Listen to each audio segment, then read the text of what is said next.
As you can see, we have all of the tools you need to barbecue right here in the kitchen.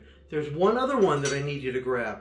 You're gonna need a sharp knife, and I'll show you why when we get out there. So gather up the tools, and I'll meet you out at the barbecue. Now that we're at the barbecue, I want to show you exactly what you have to do. This is not difficult to work. It's the type of barbecue that we used to use when I was a kid. These days everybody wants gas. But to me, when you're kicking it old school like this, that's how you get the best flavored steaks. So, the first step is you remove the top of the grill. And we're just going to set that over there. Now, we take the bag of briquettes, right? Mm-hmm. And I'm just going to lay it in here right now. Put that up over here. That should be up in here. Okay? So I've got it laying in there right now, but it needs a little bit of surgery in order to operate. You remember that sharp knife I told you to bring out? We're going to open up this here. Oh, and actually, I forgot to do one thing first. Let's open up this. Sometimes I'll just stab it to do it. But you see, I've opened it up on both sides. That's going to allow the smoke to go through and to breathe. I've been told nobody's ever seen this move before. But by opening up the bag like that, we're going to use the bag itself as kindling. Now,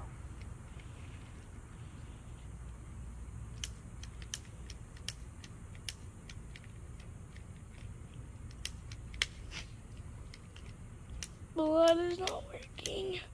Huh. Took a lot to get that going.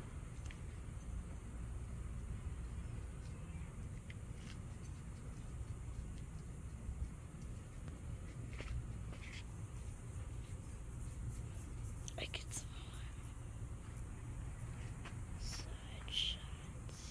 it. Okay, so basically we got the bag going now. Now before the flame gets up high, we're going to take this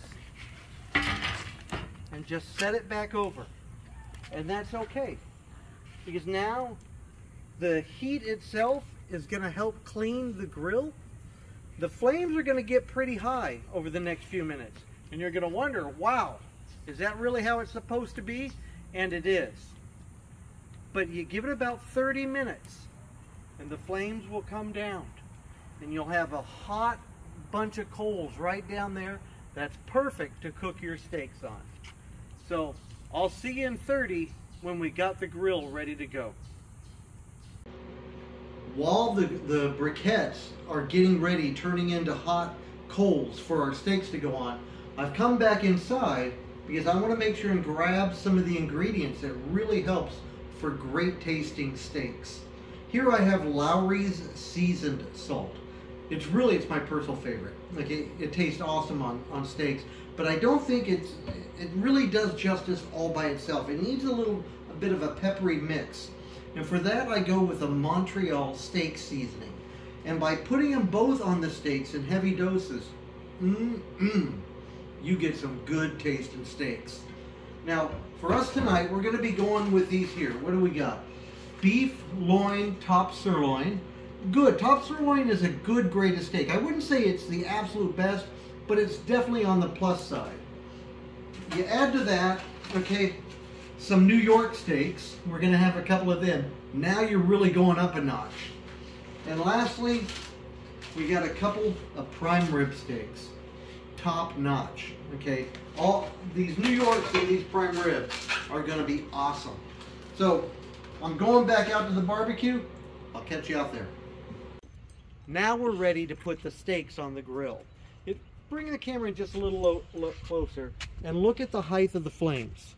Okay, that's a good starting point. It could probably even back off just a hair, but me being an above average cook, I think I can handle the flames even if they grow a little bit.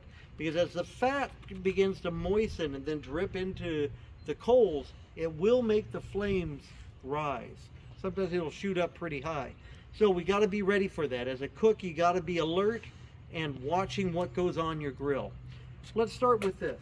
Okay, I need the tongs. Tongs. I'm going to rearrange here just a little bit. Let's start here with the top sirloin.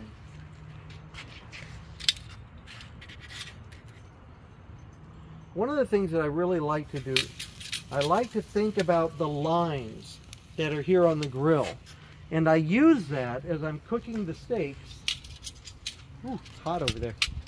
As I'm cooking the steaks, because as I begin turning the steaks, I might want to be able to see how many sets of lines I have on them. So I'm very careful when I put them. I want them to be straight up and down. Notice I did not go right in the middle on the hot spot. Okay, I'm going to give that. Where you see it's white on the grill, that's where it is hottest. So right now, because I'm starting off on a little bit of a hot grill,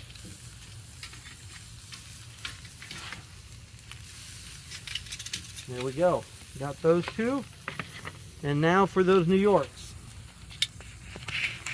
The big boys. These are some big steaks. They are. Wait, let me close up.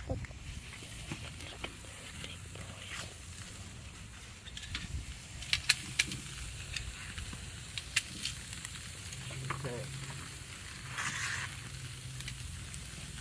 So now that we've got the steaks on the grill, okay, now you got to give it a few minutes. You can see where it's rising up here. We can use this time as we're just starting off. A very slight amount of wind out here, so I got to be careful. I don't want things to blow away or blow into the flames. So let's start putting some of this Lowry seasoning onto it.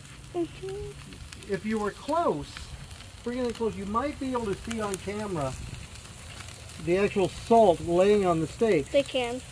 And you want to make sure that you're doing enough that you're really adding flavor, because some of this is going to burn off.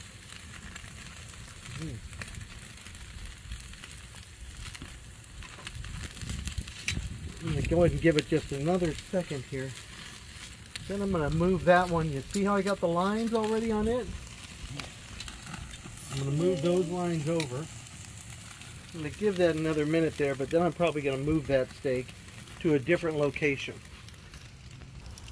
Okay, notice here how we've got the flame starting to come up a lot. It's around the fatty end of this prime rib. Okay, it'll char the steaks eventually.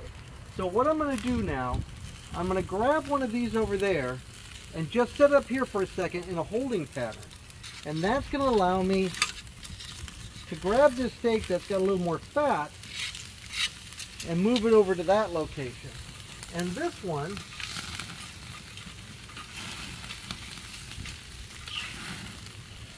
kind of the same thing.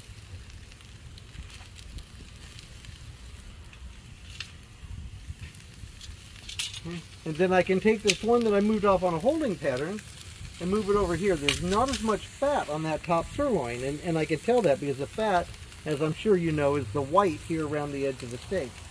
Now this one I can tell is starting to cook a little bit. I can see it because the color has changed on the steak around the edges. So that one's probably ready to flip. Look at that. Charred just a little bit on an edge, but doing good. I'll put it down here for a little bit. Let's move some of these that weren't in as hot of a spot over here into these hotter locations.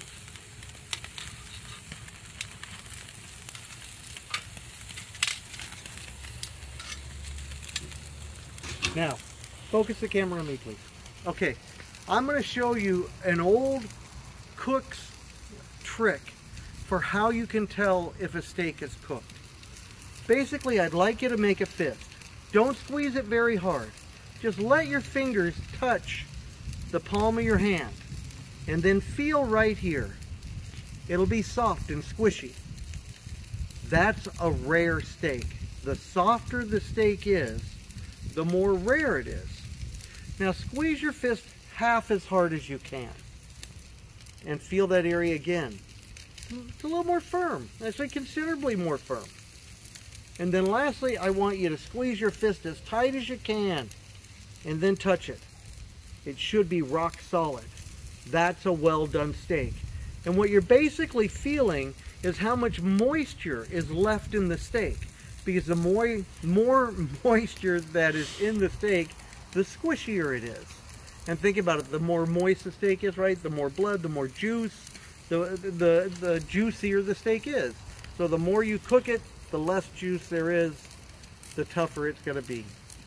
Just something to think about, and you can play with that while you're cooking. Now these steaks are still very underdone, but if you begin to feel them, you can feel that they're not very cooked. This one's probably about ready to change over. Fire! Okay.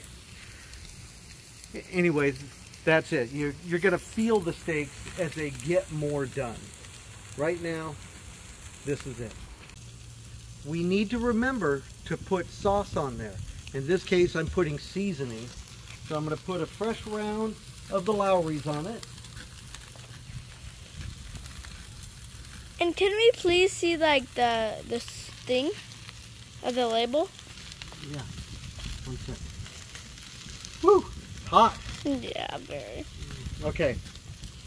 There's the label for the Lowry seasoning salt. Can you get that? Yep. Okay.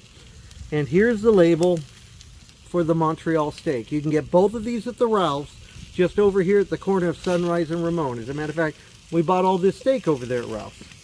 So, let's sprinkle this on too. Okay. It's good to do it while there's still some juice on the steak. It helps it to saturate in. That salt will kind of melt on the steak.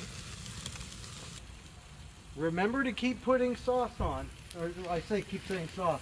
You want to make sure that you put on lots of seasoning with your steaks.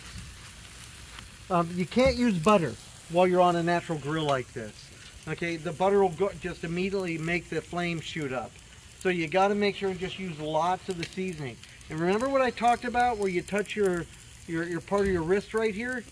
Okay, if you were to go back and touch your steaks now and you look at how much these are done, some of them are starting to get very firm. I'm getting a little bit of smoke on me.